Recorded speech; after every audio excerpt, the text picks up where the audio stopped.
BTC सरकारनि super 50 मिशननि गेजेरजों medical एबा MBBS कचिंनि थाखाय सायख'जानाय फरायसाफ्रा दिनै कचिंनि थाखाय गुवाहाटी फारसे लांबाय। क'क्राझार जिल्लानिफ्राय सायख'जानाय 11 फरायसाफोरनि थाखाय थांनायनि राहा खालामनानै होनायजों लोगोसे दिनै फुंबिलिनि समाव क'क्राझार सोहोराव थानाय बडलेण्ड गेस्ट हाउसआव फैनानै फरायसाफोरखौ बिदाय हरदों 30 नं सानजा क'क्राझार विधानसभा बियाबनि MLA लरेन्स इस्लारि बिथाङा। मख'जाथावदि बेफोरबायदि फरायसाफोरनि थाखाय गाहाम खाबु खालामनानै होनायनि थाखाय बिटिआर सरकारजों लोगोसे गाहाय मावफुं सोद्रोमा प्रमद बर' बिथांखौ साबायखर होदों MLA लरेन्स इस्लारि बिथाङा। बे समाव बिथाङा मा फोरमायदों फै जों मिथिना लानि। सरकारनिफ्राय एबार MBBS नि जि कोचिं गुवाहाटीनि आलेन जि इन्स्टिट्यूशन बावहाय सुपार 50 नि जि कोचिं बेयो दिनैनिफ्राय बावहाय फरायसाफोरखौ थिनहरनाय जागोन। गासै क'क्राझार जिल्लानिफ्राय 11 बे सुपार 50 आव सेलेक्शन जादों।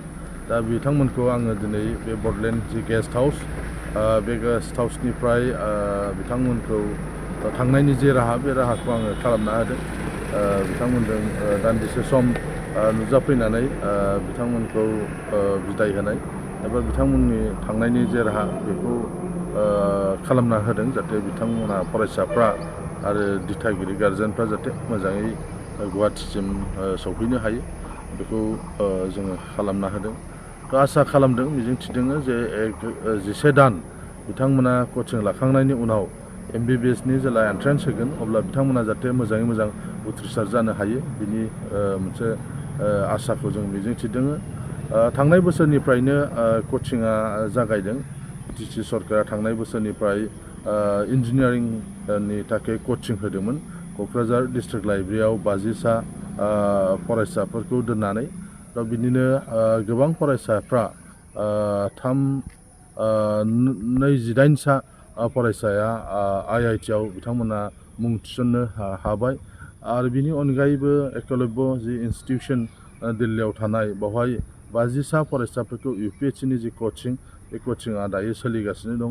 दा बेबायदियै गाहायै मोनथाम रोखोमनि जि कोचिं बे कोचिंआ दायो बीटीसी सरकारा होगासिनो दं। मिजिंथिदों जे आरो गुबुन गुबुन माने बेबायदि लानो गोनां जि कोचिंफोर दंबावो दा बे कोचिंफोरखौबो बीटीसी सरकारा थाबैनो मावफुंनानै होगोन। मानगोनां BTC नि गाहाय मावफुं सोद्रोमा मुस्रि प्रमद बर' बिथांखौ आं साबायखर बावदों। BTC सरकारा जे कुनु सरकारा बेबायदि कोचिंनि बेबस्थाखौ खालामाखै जों नुवाखै। बेबायदि कोचिंनि जे राहा खालामनायनि थाखाय बिथांखौ आं साबायखर बावदों। बिथाङा फोसावबावदों जे फैगौ बोसोरनिफ्राय 50 नङा 100% बे कोचिंनि थाखाय सेलेक्ट खालामनाय जागोन। दा बेनिखायनो बे मोजांथार हाबाफारि मावफुंनायनि थाखाय आं BTC सरकारनि गाहाय मावफुं सोद्रोमा मुस्रि प्रमद बर' बिथांखौ आं साबायखर बावदों। पायनियर एकाडेमी बरमायाव HS फार्स्ट इयारनि मुं थिसननाया सोलिगासिनो दं। पायनियर एकाडेमी बरमायाव HS फार्स्ट इयारनि साइन्स आरो आर्ट्स मोन्नैबो आयदानि मुं थिसननाया सोलिगासिनो दं। गुनगोनां सोलोंथाइखौ लानो थाखाय पायनियर एकाडेमी बरमायाव HS फार्स्ट इयाराव मुं थिसननो गोसो गुदुं जानाय फरायसाफोरा साइन्स आरो आर्ट्स मोन्नै आयदानि गेजेराव सायख'नानै मुं थिसनफैनो हासिगोन।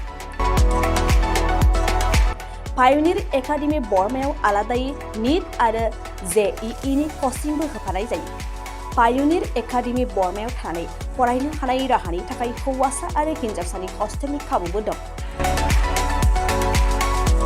बेनिखायनो गोसो गुदुं फरायसा आरो बिगोमा नोंथांमोनहा 9707537065 8638054125 6000410073 7576020620 नङाब्ला www.pioneeracademyborma.organization आरो pioneeracademyborma@gmail.com नि गेजेरजों फोनांजाब खालामनो हागोन।